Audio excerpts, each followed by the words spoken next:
You may have not heard about this, or you may have thought something different, but as it turns out, I happen to have the best mom in the whole world.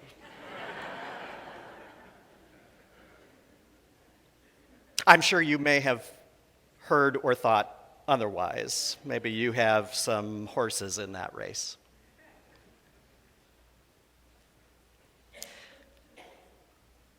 My mom was supernaturally patient with my younger brother Matthew and with me. It can be challenging to be a boy mom in many ways. And particularly as we got to the age where we wanted to ask questions about everything and challenge mom's guidance on everything.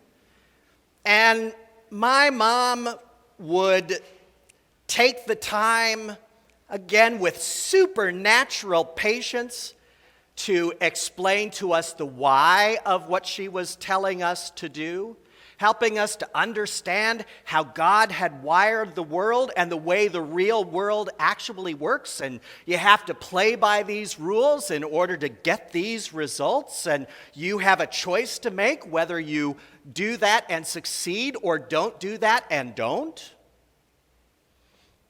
So God bless her. I appreciate it more and more how patient she was with us most of the time. But every once in a while, mom's patience would wear out, and she would let slip something like this: "Because I told you so." Why do we have to do this? At some point, the ultimate answer came to be, "Because I told you so."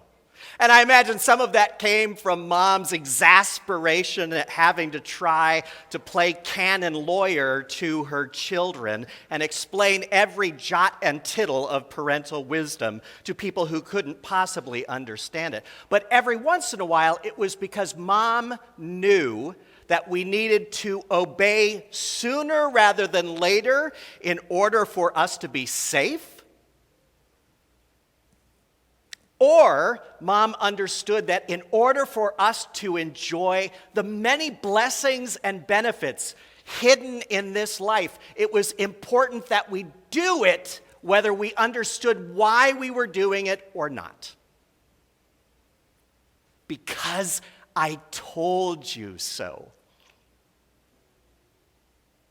Jesus kind of says something similar in this morning's gospel reading. I don't think that he is saying it from a place of exasperation, though trust me, if you don't know, there are places in the gospel where Jesus is clearly exasperated with our human family, even those of us who are called to follow him. But this is not one of those places. This beautiful statement comes from the night before Jesus' death, when he is fellowshipping with his very best friends in the world, one of whom is about to betray him.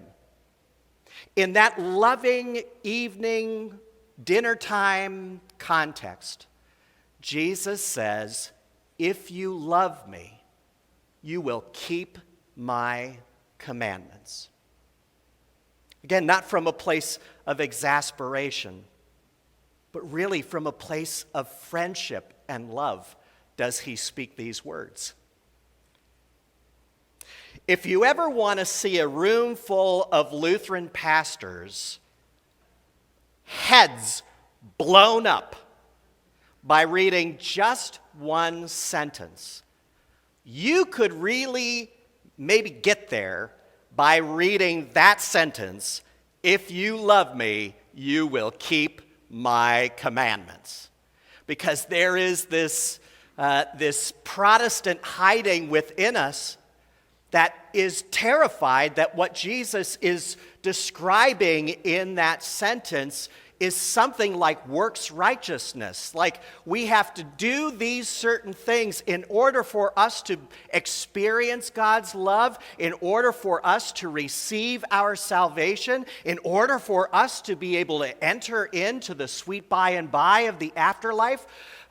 Lutherans do not do well with those if-then statements, because we're afraid that what it will do will warp our souls back into medieval Christianity where you feel like you have to prove yourself. And if there is ever any doubt in your mind, as your pastor and your friend in this moment, let me tell you, you are loved by God, your God, unconditionally in a way that will never fail.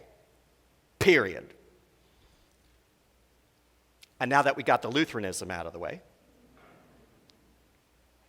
we can talk about how crafty that spirit of works righteousness can be within us. If you go to commentaries on this passage, there are all sorts of counsels about how you and I sure better start making our way very carefully through the Gospels and identifying every little command of Jesus and finding a way to obey those commandments so that we can show our love to God. This is why Lutheranism is still necessary, because that, my friends, is a counsel to despair. Not only is it impossible for you, dear mortal sinner you are, to do all of those things, but some of it just doesn't make sense. For example, if you take that literally, are you going to go into the next town over and steal someone's donkey? Because that's one of the commands in there. If you read them out of context, you can get yourself into trouble. And into all of that craziness, our Lutheran suspicion of works righteousness and the other parts of Christianity that are obsessed with works righteousness, the advocate that Jesus promised to send us comes into this moment and says, listen to what I said. If you love me, keep my commandments. And what were the commandments that Jesus shared with his buddies on that evening? He said to them, wash one another's feet. Love one another as I have loved you. Believe in God. Believe also in me. Abide in me by allowing my words to live on your insides. Testify in the Spirit that I am going to send you. These things are not meant to be complicated, and it is dangerous for us to spend so much time thinking about God that we forget to do what God asked us to do.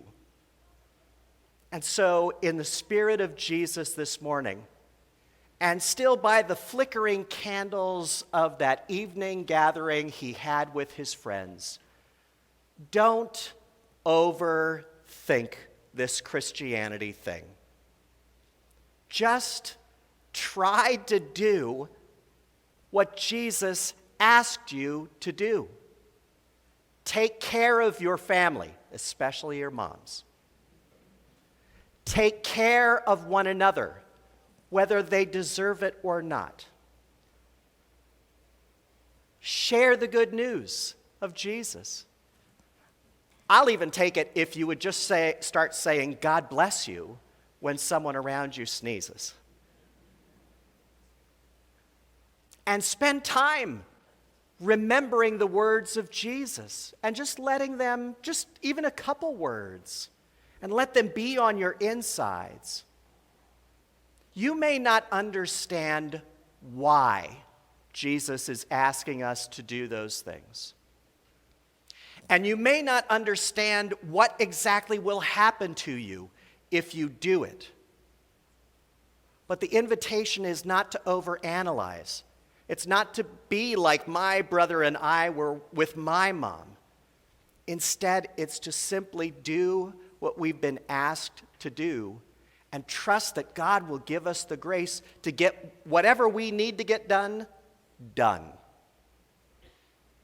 Our brother Dietrich Bonhoeffer said, friends, if you finally want to get to a place in your life where you're actually believing, then just obey. Just do what you've been asked to do. Love your people. Love one another.